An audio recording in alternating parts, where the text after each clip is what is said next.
Good morning and welcome to Coffee and Conversation with Greg Ryckman, Deputy Director for Global Integration, DIA. Now, please welcome INSA President Suzanne Wilson-Heckenberg. Good morning and welcome to today's program.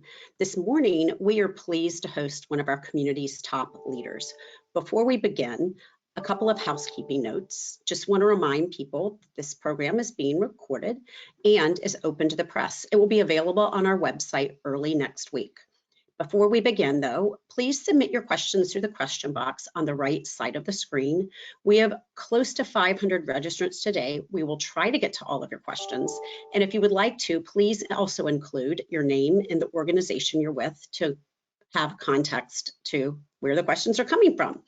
And I also wanted to mention that Jane's is our host sponsor for today's program. We so appreciate their support to make this important programming available to you all. We could not deliver this kind of thought leadership without the support of our sponsors. Here to introduce our speaker is Jessica Hersey. She's the Vice President of Business Development at Jane's. Jessica, over to you. Thank you, Suzanne, and thank you, INSA, for holding this morning's discussion. For decades, Jane's has supported the U.S. intelligence community, including DIA, with foundational open source intelligence. Our interconnected military data, equipment, orbats, installations, and manufacturers create a database of more than 111 million connections, each one assured by Jane's, to deliver the intelligence analysts need for mission-critical decisions. Among other things, we'll hear this morning about DIA's perspective on OSINT's increasing importance in intelligence gathering and analysis, and the intelligence community's desire and efforts to work closely with industry and academia. Now it's my pleasure to introduce our guest. Greg Ryckman was appointed as DIA's Deputy Director for Global Integration in April 2021.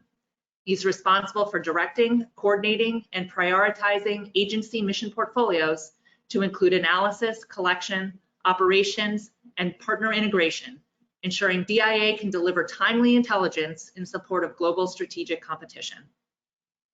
Mr. Ryckman leads DIA's integrated intelligence centers and provides mission oversight of the directorates for analysis, operations, and science and technology. Previously, he served as Director for Analysis, which included authorities as the functional manager for all source analysis for the Defense Intelligence Enterprise, and as Analysis Career Field Manager, responsible for overseeing DIA's intelligence analysts' career development. We are honored to have him here today to lead the conversation. Please join me in welcoming Greg Ryckman. Thank you, Jessica. I appreciate it. So we had a moment or two to talk, Greg, in the green room before we went live, and we talked a little bit about your role as Deputy Director for Global Integration at DIA. But I think our attendees would like to hear it from you personally, and if you could talk a little bit about how you all have been set for advancing intelligence capabilities in today's dynamic landscape. Thank you, Suzanne. Thank you for having me here today. I really appreciate it. I think that opening kind of introduction covered some of it. Really, as the Deputy Director for Global Integration, I'm DIA's Chief Operating Officer, right? So if it's in the operation or mission portfolio, what we created this organization to do is to make sure all those capabilities are integrated, synchronized, focused, and prioritized to really get after the agency and beyond that, the Defense Intelligence Enterprise objectives. So first part of this really is how do we set priorities, and then how do we put processes in place to actually assess whether or not we're hitting those priorities, getting into measures of effectiveness and measures of performance, which is always one of the hard parts to get to. And then how do we get all of our partnerships, foreign partnerships, domestic partnerships, how do we bring that capability together to actually focus on a collective set of goals and objectives, which a lot of good work gets done there, but typically we don't bring it all together in a focused way. And then how do we manage the risk, right? How do we manage risk? It's all about risk management and what we do today, and balance that risk between getting after strategic competition and strategic priorities while still dealing with, global overwatch and things happening in the world that, tend to tug at our ability to go after kind of those pacing threats. And, in terms of goals, my main goal really is to ensure we're postured to be able to do that strategic competition. And You know, as I tell folks, my career was dominated by the war on terror. I was, you know, a young army officer when 9/11 occurred, and that has dominated, you know, my career in the intelligence community. For the next 20 years, people that are in this business is going to be dominated by this competition.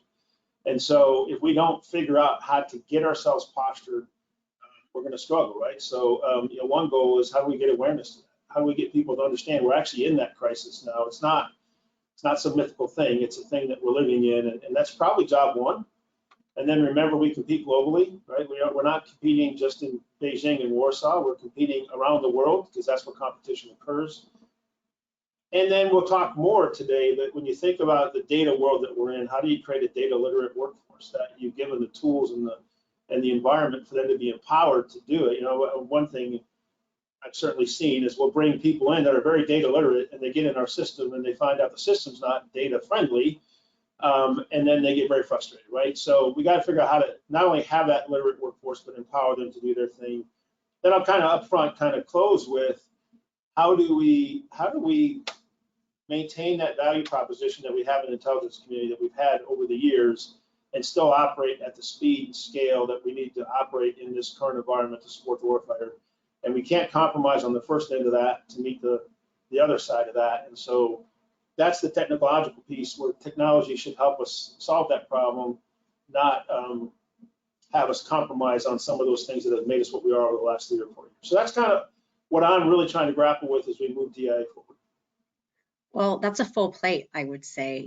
So we talked in the green room a little bit about the speed of technology and our 20-year-olds that we have and their abilities that probably far surpass where we are in life. But how does the, you know, kind of related to that, how does the landscape of open source intelligence, how has it evolved in recent years? And what implications does it have for the evolution as we look at improving our acumen for intelligence gathering and analysis? Yeah, I think completely, right? So, you know, data and open source are really close cousins.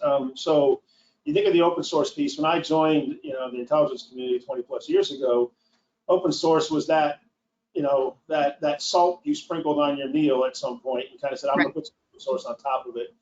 And today, open source is 85 to 90% of what we look at. It's now the main course, right? And so it's reversed itself to where the technical collection, the exquisite pieces, are actually the added piece, and the bulk of what we do is really coming out of the open source. That is very true when you get into data and you start to look at how we're doing things in terms of making sense out of large data sets and getting after it, right? So that's been a complete flip in paradigm for us.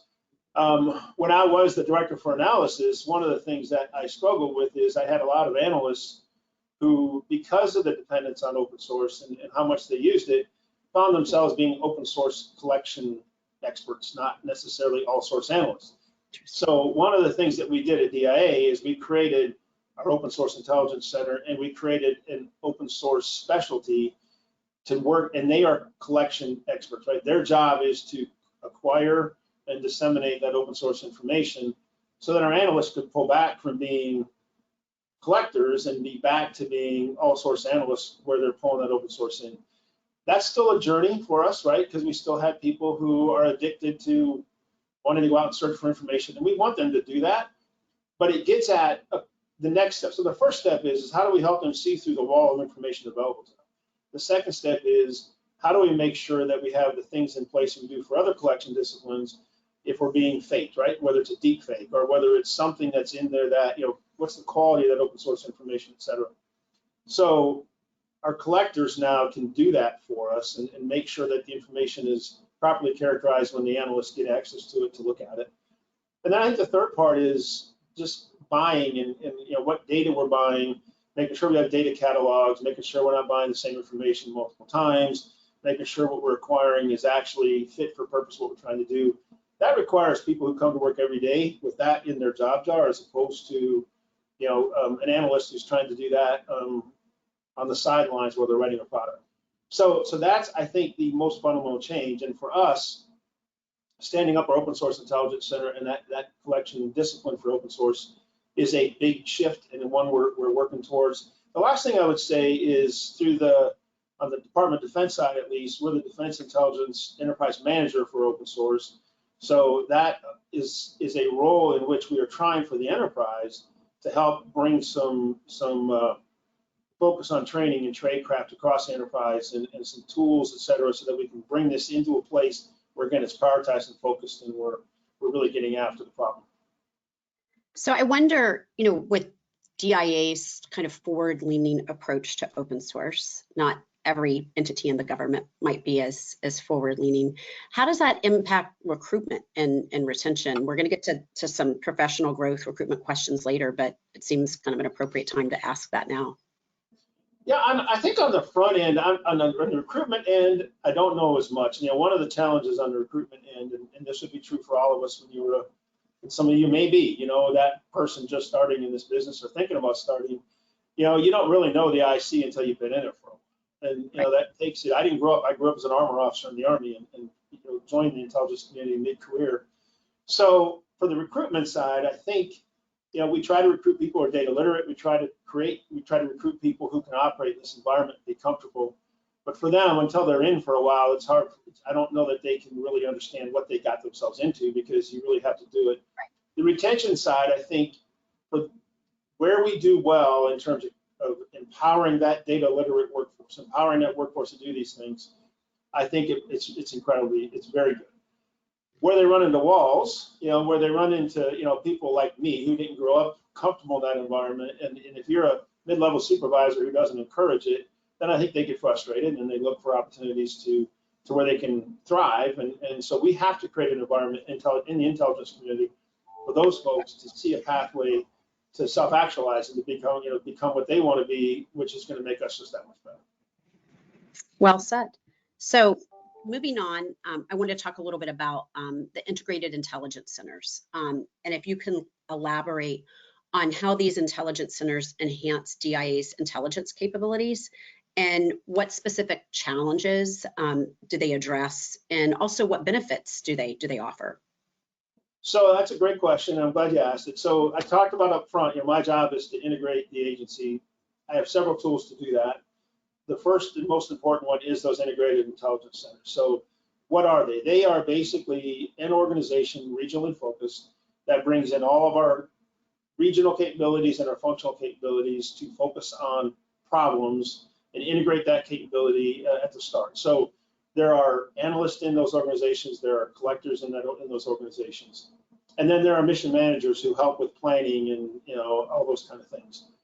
Because they're regionally focused, they're aligned to the combatant commands, at least the regional combatant commands, so they have a direct relationship. So for example, our European center is linked directly into EUCOM, so they have a very close relationship in terms of the crisis in Ukraine. And it allows us to pick up combatant command requirements and pull them into what we do to prioritize their efforts, and allows us to make sure that we're ensuring those requirements are met. So that's kind of step one for those centers, is to be that integrating piece right at the ground truth. What that has produced for us is much better informed analysis, because that analysis is able to pull in information that might be hard to get if you didn't have that same relationship. But the impact on collection is probably bigger, where the collector's sitting with the analyst and they don't have to go off of some operating directive that's, you know, looks like a Webster dictionary and figure out what to do. They can actually be in a meeting and understand that the analysts are trying to solve a hard problem, and they can inject that back into the collection apparatus and get a much more responsive answer to that. And so it's shortened that loop in terms of collector to analyst linkages. And then I think the biggest thing is we move into strategic competition, and we have to start doing integrated deterrence and some of these things that are requiring more nuanced and informed approach.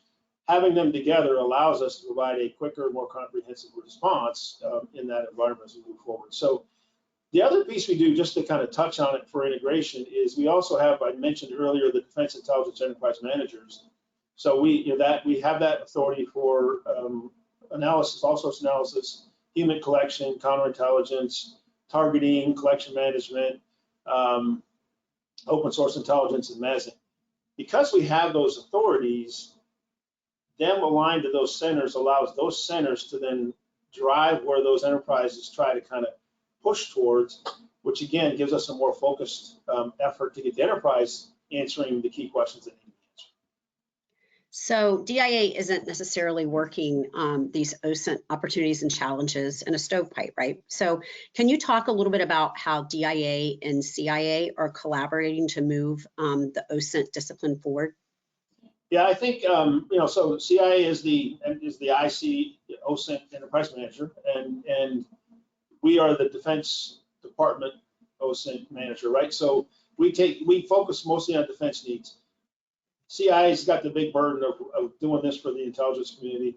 The reason we are focused with our center is there are DoD equities that we want to make sure get addressed, and we can ensure that they're focused on that.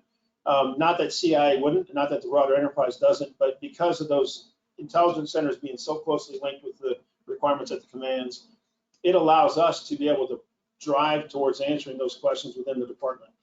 Another thing we do is, it's a little bit different, and different isn't always better or worse, but different is we hunt. We are very targeted with what we try to do. And so at the end of the day, we'll go seek an answer to a question very specifically that we need to get, right? Where I think if you're the IC OSINT, you got a much bigger set of things, and you're working at a kind of a higher level of looking across everything. So it allows us to actually be focused in terms of taking a targeted approach to what we go after, which I think is helpful. The 5I piece, we have a really close relationship with our 5I partners, and pulling the 5Is in, we've actually made them part of our Defense OSINT, Source Council, the DOS, I forgot the acronym. So that Defense Open Source Council, the 5Is are part of it. They were part of helping build our strategy. They're part of how we execute it. So that's a bit unique in our business, but when you think of 5Is, the open source allows that, right? Amongst all the disciplines, it allows that to occur. And in many ways, it's just made the 5I partner that much more effective in partnering and burden sharing and getting after the problem. In some cases, they're not burden sharing; they're actually the lead effort, and we're the additive piece. So pulling them in, I think, has been incredibly important for us to be able to achieve what we have so far. Then there's the academic piece, right? I'm trying to work with the academic community on open source, which not only is there a technological piece of that, but what some of the things that are happening with different academic institutions that are close to combatant commands. Those combatant commands have partnered with some of those institutions and been able to really do some amazing things, staying in that open source space. And I'll just call out FIU down in Miami as a great example, working with Southcom, where they have a partnership on some things that's just fantastic because they can do that because of the open source space.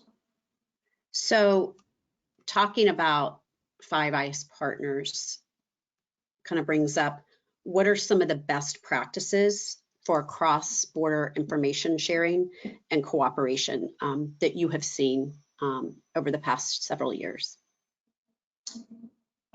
So let me kind of hit it on open source and then maybe even a little bit beyond that. But certainly on open source, I think our understanding, if you think of the shift to the Indo-Pacific and our kind of the pivot and defense strategy with China being the facing challenge, being able to leverage the understanding, the regional understanding, and the access that some of our partners in the region have has been incredibly helpful for us, because that's a lot of that's in that open source space. So from them, we're able to gain knowledge and information that we wouldn't otherwise maybe have access to. But it also allows us to share with them on a level that we couldn't before, right? So some things like, there's very simple things such as some of the maritime awareness pieces in terms of what's going on with fishing, what's going on with some certain things, is all out there in the open, open data. This is where that 85 to 90% piece comes in. It's open information. It's just how do we aggregate it and make sense of it and then make it available. So we're able to actually do some things to inform a lot of partners on maritime awareness and their maritime environment, for example, through these tools that we couldn't have done before. And I won't go into detailed specifics on it, but it allows us to be able to do that in a way that I don't know that it would have taken a lot more work and a lot more time to do that with sensitive information to try to make it available. So there's a lot of power there. You just have to shift that paradigm to where the open source might be the lead entity, not that additive piece. You come in with open source and then layer other things on it. Higher than that, I think some of the better examples is our ability to get to where we're declassifying information, the pre-Ukraine invasion. So those are high-level examples of where we've been able to take sensitive information, make it unclassified. And I think we have to get more comfortable, quite frankly, in that space as well. It's not open source, but it is trying to get things into the open environment that are necessary in a competition. Sounds like an opportunity and a challenge for the community. So I have several more questions, but I also have a lot of audience questions that were pre-submitted and that are also coming in while we're talking. I would love to see more questions from students, though. I love asking those. So I'm looking through and I'm scrolling through. But I'm Daniel Allmacher with Jacobs wants to know, how do you see intelligence oversight requirements impacting OSINT collection? Yeah, so first of all, we need it, right? I mean, so I think there are some that it creates a level of concern. To me, I think we need to embrace it, right? We need to embrace it because if we can't, our strength, I'll just start with that. Our strength is our partnerships. Our strength is our ability to bring, the community of democracies around the world together on issues, and we're seeing that play out with Ukraine. We're seeing it play in other places. And so what we can't ever do is compromise on that. That's our strength. Our adversary doesn't have any of that. What they have is they have the ability to violate human rights. They have the ability to do all the things that they do. And they then can dominate in this data open information space by the way they approach it. I don't want to do what they do, but what I do want to do is make sure that we can optimize that open source space as much as possible, for our public to be confident that we are, not running with scissors, to, Right. Quote my mom, stop running with scissors, to make sure the public understands that we are doing this right and appropriately, and we're protecting everybody's equities and civil rights. We need the oversight there, because that's what gives the public the confidence that we're doing what we should be doing. So to me, I embrace that. We have to figure out how to work with that side of the equation to ensure that that they're comfortable, that the American public is comfortable, and we can still get after and achieve what we're trying to do. That's a doable thing. It's a necessary doable thing, but we shouldn't be afraid of that oversight. We should embrace that oversight, because that is the thing that unlocks our ability to do this, if that makes sense.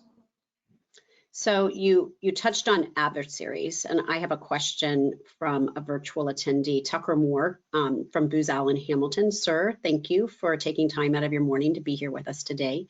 He wants to know how DIA and the DDGI are approaching and solving the challenges with open source in regard to China and Russia and the collection in a denied environment. Yeah, well, so that's a hard problem, and there's only so much I can go into right in an unclassed form. What I can definitely say is we know we need to get after this problem. We know that we need partners to get after this problem, to be able to kind of figure out how to get after it. But if you go back to my premise of 85 to 90% of what we do is in that open source environment, then we need that to be part of the equation as we try to get after the problem. But sometimes when we talk about denied environment, we think that's only in the classified space or the sensitive collection space. There's a denied environment in the open source space too, right? So how do we do this in a way that we are, compliant with all the oversight things that were talked about, and that we're exercising good collection discipline in doing it, which is why I am so convinced we need a professional cadre that does open source collection for a living, not amateur. I was an analyst, so I can say this. Amateur analysts who are trying to imitate a collector, they're going to be able to help us figure out how to do some of this smartly, so that we're protecting our equities and we're protecting, kind of our own IC kind of priorities as we're going after. So in regard to analysts, collectors, in what ways can the IC foster professional growth and expertise within the analysis career field? Probably, I mean, this is related to, pre-entry as well as upskilling, I would imagine. Yeah, I think, I don't know that we've done, again, I'm impugning myself a little bit as a former director for analysis at DIA. I don't know that we have been as proactive on the recruiting side early enough, right? So we get out to universities and academic institutions, but you start the love of analysis earlier than that. I have 3 daughters. They're all 2 are graduating from college, 1's a junior in college. They kind of figured out what they wanted to do for a living. Sometimes in high, one of them when she was about 10, and she has not gotten off that course. So if we're going to get people to be excited about being an analyst in the intelligence community, we have to start sooner than the senior year of college. Right. So how do we get ahead of that? How do we have that conversation at an earlier point? And I don't know that we've figured that out as well as we should. I think other parts of the IC do better than we do, quite frankly, but we have to figure that out because it's too late to walk in and hope that they have an epiphany. First of all, at that point, as a senior or junior in their college career, they're on their pathway to some major, and if it's not consistent, so we got to get ahead of that. We know that we're going to do better. So that's the first piece. I think the second piece is it goes back to this.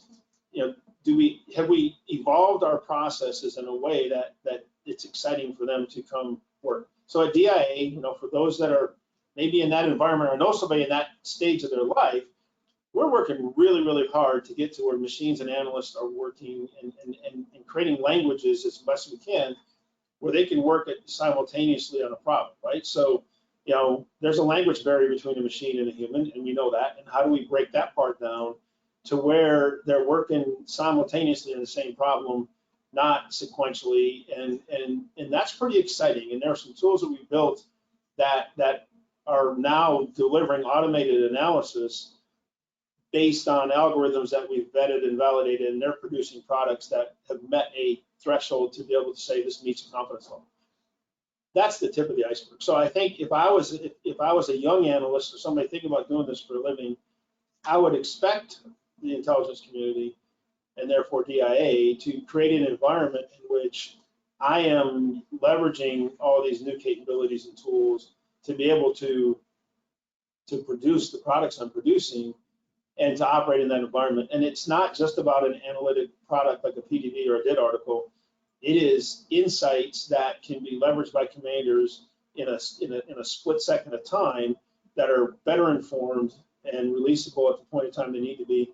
That's all very exciting, and I think if we can get people exposed to that, I think they'll be really excited. We have to get people in that more junior, mid-level to senior level to embrace that as much as some of our youngsters coming in. I think that's where some of our challenge is. They're excited, then they bump into the bureaucracy, and then the bureaucracy starts to chip away on that excitement. We got to fix that part too. I agree on both levels, and particularly, getting to young people even before high school, and also teaching them critical thinking skills, right? And igniting that curiosity, which sometimes I feel that technology has not always been supportive of that when you have to actually research something. So I have a question here from Bart at Clearview AI. He wants to know how much of DIA's OSINT work is done on the unclassified side, as in, is the data just moved to the high side? And if it is, are you concerned that the data moved is no longer real-time data? That's interesting, right? So let me start in the back end of that. Where we are today might not be where we're going to go, right? So what we need to get to is where we can move data across systems and across layers of systems a lot quicker than we can now. And so those processes are underway. What we can't afford is for things to slow down in a way that affects mission, right? So sometimes it's not as critical that it moves fast. Sometimes it's critical that it moves fast. So we have to be able to do that. So if that's a constraint now, it's one that I think technology will allow us to overcome over time. Back to your original part of the question, just because it's unclassified or open source information doesn't mean that there's not a classified component of that as we work through it, right? So sometimes what happens is what we intend to use it for becomes classified because of what we intend to use the analysis that we produce to do. Other times it might be observations that we pull out of that we want to make sure are more protected, and the security of a system at the unclassified level isn't able to protect them, right? So there are things that we will pull up for sure, but we're doing that for one of those two reasons, because of just the security of the network and or because of what we intend to do with it changes the classification level. Just because it's all in class doesn't mean it doesn't change in the back end. So those are a couple of reasons that we try to pull it up. Then another thing is if you're not careful in that open source environment, we try really hard not to share what our intel gaps are with our adversaries, because we prefer they don't know those, right? So as we're operating and doing things in the open source space, we're closing it. Again, I'll go back to my premise. If 85 to 90% of what we do is coming out of open source, we can't expose 85 to 90% of our gaps, right? So we've got to find ways to protect that part of our business while we're tapping into this resource of information. So it's a feature that we move things into a higher classified environment, but it's to protect those things. I hope that helped answer that question. Nope, I thought it was a great response. So here is a question from a small business owner. They want to know, because there are so many small companies with great software tools that would love to show to your analysts and practitioners, do you plan on creating a series of any type of demo days or other mechanisms so your workforce can get insights into what is out there? Yeah, so we have some processes. We have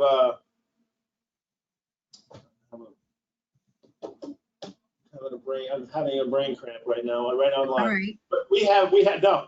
I'm trying to remember the name of the tool. Intellipedia. I don't know why it didn't come into my head. Right. So we have a process where we are trying to, when we have a need, right, when we have a thing that we're requiring, ideas for and other things, what we're trying to do, or Needipedia, not Intellipedia, Needipedia. So what we're trying to do is be able to capture those and get those out so that people understand what it is we're trying to work on, right? Which then allows people to respond with kind of, here's an option, and then we can progress that conversation forward. One of the things that, whether we get into a later conversations, I'll just kind of bring it up now, is one of our challenges, we need tools to make sense of all this information. That's very clear. But we're at a point now in some cases where interoperability of tools is almost as important as tools to create sense of the information. So we've got to be careful that we don't have too much of a proliferation of tools, or the multiple tools become a problem in and of themselves because they're not interoperable. At the end of the day, our obligation is to deliver.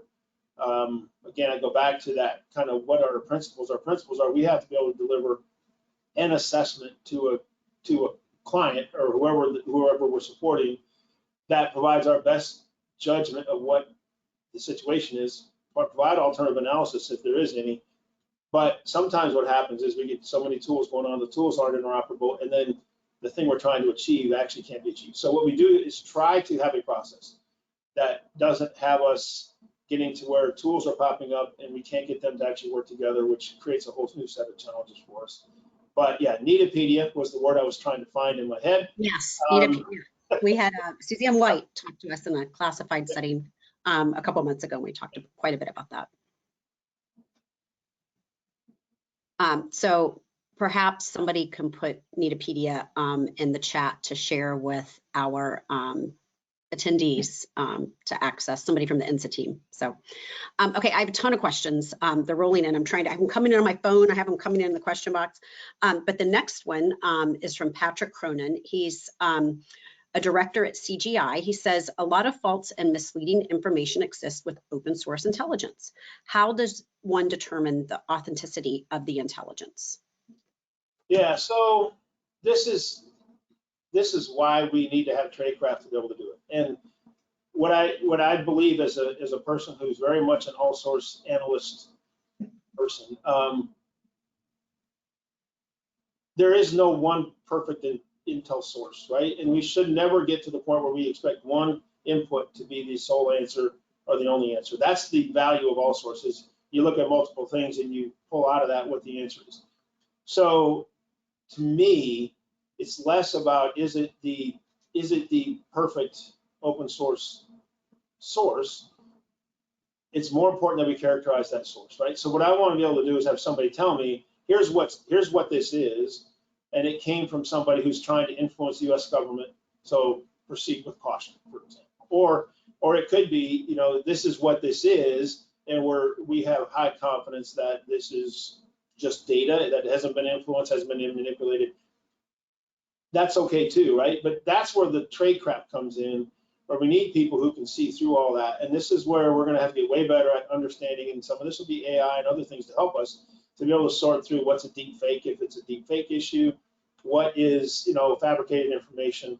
But sometimes it's no different than any other collection source, right? So when you get a human source who provides the information, you want to collaborate that with something else as well, right? So if you have multiple inputs, you can find ways to either weed out or understand that open source piece of information might not be accurate, right? But there's a danger if you go too far, right? Because I've done this a long time, and pieces of information that come in that might not make sense when you combine them with other pieces of information. So I get nervous when we throw things out. I'd rather have them go into a big bucket and let that big bucket of multiple different pieces of information help us sort out what the real answer is, because almost never will one piece of information be the real answer. I think that's a great analogy. So Richard Ghani at Planet Federal, and speaking of Datapedia, he says DIA has made significant strides to connect and build relationships through Datapedia. Well done. However, there are opportunities for industry to gain further understanding of DIA's requirements and specific challenges across the integrated intelligence centers. What avenues would you recommend to build these partnerships? So I think the best thing for us to do is have more conversations like this one, but if we have to focus them even more, we can do that, right? But what we're very cautious about is, again, creating a proliferation of solutions to problems that become a problem, right? That's one piece. The other part is making sure we're creating a fair environment for that conversation to occur, and obviously. So some way that we can articulate that to where it gets out there, I think we can always do better. There's no doubt, right? These kind of forums are great. Things like, the DODIS conference are able to do that. I'm going to speak at GeoInt here like a week and a half or whatever that is. There's opportunities to have these conversations, but they're very high level, right? So I'm sure some people are saying, well, that's awesome, Greg, but this is the level of detail I want. I get that. So we probably need to create more focused venues that we can have people be available for. I would say that's an area. I am committed to changing how we partner with the private sector and industry. It can't just be the transactional thing that we've done in the past. It has to be a true partnership.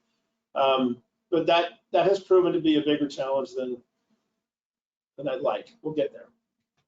So I think this was a good plug for me to say, hey, Greg, we want to have you back for one of our classified events. And hosting a classified event in May, on May 16th, out in Chantilly. And then, although unclassified, we are hosting our annual AFCEA INSA Intelligence and National Security Summit in the middle of August. So again, opportunities to engage in both the unclass and classified environment. So we have like 7 or 8 minutes left. Jeff Prager at Deloitte says, in the new era of OSINT and data saturation environment, where do you see the balance between investment in machine capabilities and the analytical bench required to add to the insights of analysis, and which should take priority? That's a great question. It's one of those chicken and egg questions. I think that it's probably on that front end, right? I think we're struggling as an intelligence community at this point with this volumes of information that's out there, and being able to get it, make sense of it, and then translate that into something the analyst can actually use, right? That I think is our challenge. If you'd asked me 10 years ago what our biggest challenge analytically is, I might have said we need more information and data. Now I would tell you that our analysts are just overwhelmed by stuff that's coming at them. So just like other collection disciplines, the front end, the PED process, that whole process of getting it, sorting it out, producing a thing that is digestible by the analyst to incorporate into the other information, has to be a big part of this. And quite frankly, to me, this next fight that we have is going to be about who does better at this big data problem, who does better at being able to quickly make sense of the things and get that in the hands of decision makers and warfighters will be as important, if not more important, than who has the better bomb, right? Because it's a decision-making process. We have to be able to collect it. We have to be able to make sense of it. We have to be able to then share it through communications layers and get it in the hands of the people who do something with it. And we have to do it faster than we used to do, larger scale than we used to do, and we have to have more fidelity, quite frankly, because we're now in more of a cognitive sport than contact sport, and so you need more fidelity for a cognitive sport. So all of that is what's on our plate. So I think it's the front end to enable the analysts that we have to be able to do it. Very well said. Sorry to all the analysts that are listening. So I mentioned earlier that I love questions from college students who take the initiative to get up this morning and to log on. And I want to say to this particular college student, link into me or send me an email, and I want to help with this as well. But this individual wants to know what college students can do to make themselves more likely to be hired in the IC, and how do they begin getting experience while they're still in school? Yeah, so I think this won't be the answer that I think you were expecting, but there is no academic pathway to becoming a great analyst. And I'm going to stick in the analytic world because that's kind of where we've been leaning. There's no pathway to that, right? I mean, I know people who got a history degree. There's a bunch of lawyers running around. You know, I'm an armor officer in the Army who found my way into the intelligence community. But there is a common thing that I think most of them have, and you touched on it, Suzanne, critical thinking. You have to have critical thinking capabilities, right? Because if you can't think critically, you're not going to be able to survive. It's not just analysis, it's across the intelligence community. You have to have the ability to communicate. It doesn't have to be verbal communication. It can be written communication. But you have to be able to communicate, because you absorbing knowledge and retaining it for yourself is important, but it's not sufficient. You have to be able to share that with people. And then I would add intellectual humility, because a lot of times in the academic world, it's about you and your analysis, you as an individual in your analysis. In the intelligence community, you as an individual are part of a team, and as that part of that team coming together and producing something is really, really powerful. So you have to have the intellectual humility to be able to work in a team, to be able to understand kind of how your theory might be challenged by information coming in. It's hard, right? When you have a theory and you find information that can validate that theory, it's really hard to have something else pop up that would challenge that. So intellectual humility to get to where we're providing an assessment, not an opinion, right? Because we're not in the opinion business. Right. We're in the assessment business. That's different than where you grew up in the academic world. So I would say those are the three things I would focus on. No, and that's a great reminder for students, opinion versus assessment. And I agree. I think you still need to be able to write no matter what STEM skills you have. So I have time for one more question, and this is from Janine Block. She wants to know, how will emerging AI technologies impact open source intelligence collection and processing? Well, I think that's hard to predict, but I think what we need it to do large language modeling. We need it to be able to crawl over information and be able to pull out what we need it to pull out, so that the analyst is essentially working off of something that's been handed to them through all this myriad of things. I would say, though, it's not just open source. I want to kind of make sure I hit that. It's got to be able to do that on everything. It's got to be able to do that on open source and all of our classified holdings, to be able to pull all that together in a really quick way and then deliver for a customer an assessment, right? So tools like Mars, from DIA, which are designed to be able to create what I would call a proxy for reality, right? Mars is there in the foundational intelligence business to be able to use all those capabilities to be able to have a database where all the infrastructure and all the order of battle, and we're expanding that to add other pieces in, has it there, right? So the machine does the work, and an analyst can go to the machine and say, I want to know everything there is to know about this thing, and the machine says, here you go, right? And in some cases, the machine has said, this is what we think it is, and here's our confidence level, and here's all the algorithms in the background that got us to that point. if you want to check it. That's where we got to get to. So it's about bringing the open source into the classified world and delivering that answer at speed and scale. And tools like Mars and there's other ones in the community are what's going to do that. Great. Well, Greg, I told you beforehand, this just flies by. Any closing thoughts before we're at time? I would say, and you know, for me, it's a call to action thought.